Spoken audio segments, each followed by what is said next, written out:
Hi friends, Sarika recipe मराठीमध्ये तुमचं खूप खूप स्वागत आहे। आज आपण एकदम चमचमीत आणि एकदम झणझणीत एकदम छान असा ढाबा स्टाईल असा अख्खा मसूर कसा करायचा ते पाहणार आहे। घरच्या घरी एकदम चविष्ट, चमचमीत आणि मस्त, कमी साहित्यात तेवढाच चविष्ट असा अख्खा मसूर घरच्या घरी बनतो। मस्त, तुम्हाला बघून कळत असेल किती छान झालेला आहे। नक्की करून बघा, तुम्हाला पण ही रेसिपी खूप आवडेल। तर चला वेळ न घालवता व्हिडिओला सुरुवात करूया। इथे बघा, सर्वप्रथम अख्खा मसूर बनवण्यासाठी रात्रभर मी अख्खा मसूर 1 वाटी अख्खा मसूर रात्रभर भिजवून घेतलेला आहे। त्यामध्ये शिजण्यापुरतं पाणी घालायचं, मीठ घालायचं आणि 3 ते 4 शिट्ट्या होईपर्यंत छान असा मऊसूत शिजवून घ्यायचा। हा बघा, अख्खा मसूर छान मऊसूत शिजलेला आहे छान असा। आता अख्खा मसूरसाठी भरपूर असा कांदा आपल्याला इथे चॉपरमध्ये छान असा इथे आपण बारीक करून घेणार आहे। कांदा भरपूर घालायचा आणि इथे बघा, या पद्धतीने मी बारीक करून घेते। बघा, या पद्धतीने कांदा मी बारीक करून इथे घेतलेला आहे, बघू शकताय। छान असा एकदम बारीक करून घ्यायचा कांदा। 3 मीडियम साईजचे कांदे मी बारीक कट करून घातले होते। तुम्हाला हवं तर तुम्ही तुमच्या आवडीनुसार कांदा घालू शकता। इथे बघू शकताय मी अर्धा इंच आलं आणि 7 ते 8 लसणाच्या पाकळ्या, 1 हिरवी मिरची असं मी यामध्ये घालून हे कुटून घेणार आहे। टेस्ट छान लागते बघा यामध्ये, या पद्धतीने कुटून घ्यायचं। एकदम बारीक असं मी हे कुटून घेतलेलं आहे, बघू शकताय। कांदा पण आपण इथे बारीक करून घेतलेला आहे, हे पण वाटण करून घेतलेलं आहे। आता आपण भाजी बनवायची, आपला मसूर पण शिजलेला आहे। कढईमध्ये एक छोटी पळी होईल एवढं तेल घातलेलं आहे। त्यामध्ये तेल थोडं गरम झाले की त्यामध्ये थोडीशी मोहरी घालायची, त्यामध्ये थोडंसं जिरे घालायचे। हे छान परतलं की त्यामध्ये 5 ते 7 कढीपत्त्याची पानं घालायची। कढीपत्ता चांगला परतून घ्यायचा आणि त्यानंतर यामध्ये बघा, आपण बारीक इथे चॉपरमध्ये करून घेतलेला कांदा घालायचा।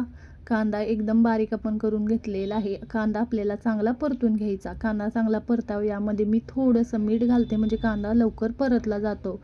इथे थोडंसं मीठ घातलेलं आहे। कांदा आपल्याला चांगला परतून घ्यायचा आहे।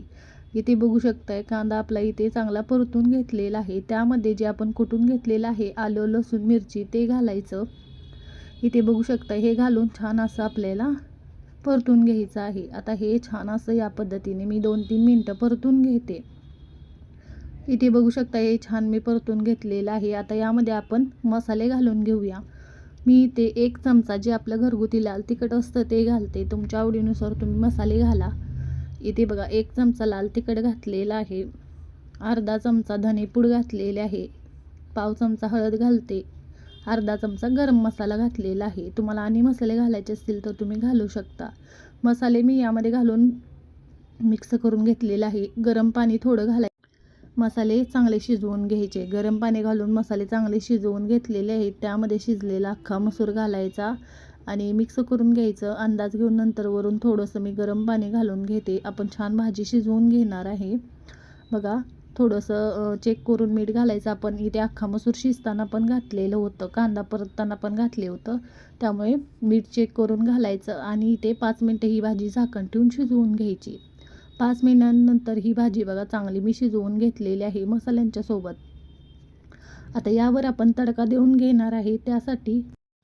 त्यासाठी तडका पॅनमध्ये मी इथे 1 चमचा तूप छान असं कडकडीत गरम करून घेतलेलं आहे। त्यामध्ये 3 ते 4 लसणाच्या पाकळ्या इथे मी कुटून घातलेल्या आहेत। छान असं परतून घ्यायचं 1 मिनटं आणि भाजीमध्ये घालून घ्यायचं आणि त्यामध्ये थोडंसं मी लाल मिरची पण घालते, कश्मीरी मिरची पावडर पाव चमचा घातलेली आहे आणि यासोबत मी यामध्ये घालून घेते। इथे बघा, लसणाची फोडणी दिलेली आहे। त्यानंतर आपण 2 मिनटं झाकण ठेवून छान शिजवून घ्यायचं। इथे बघा, छान असं हे लसणाची फोडणी दिल्याच्या नंतर शिजलेलं आहे।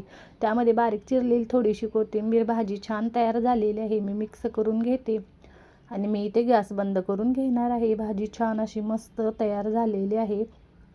झणझणीत, चमचमीत, चविष्ट असं अख्खा मसूर आपला तयार झालेला आहे। ढाबा स्टाईल एकदम चमचमीत, घरच्या घरी कमी साहित्यात तेवढाच चविष्ट असं बनतो। ही छान अशी भाजी बनते बघा, नक्की करून बघा। तुम्हाला पण ही रेसिपी खूप आवडेल, करून बघा आणि कमेंटमध्ये जरूर सांगा तुम्हाला आजचा व्हिडिओ कसा वाटला। व्हिडिओ आवडला असेल तर व्हिडिओला लाईक करा, शेअर करा। चॅनलवर नवीन असाल तर चॅनलला सबस्क्राईब करा, बेल आयकॉनला क्लिक करा। व्हिडिओ पाहिल्याबद्दल धन्यवाद।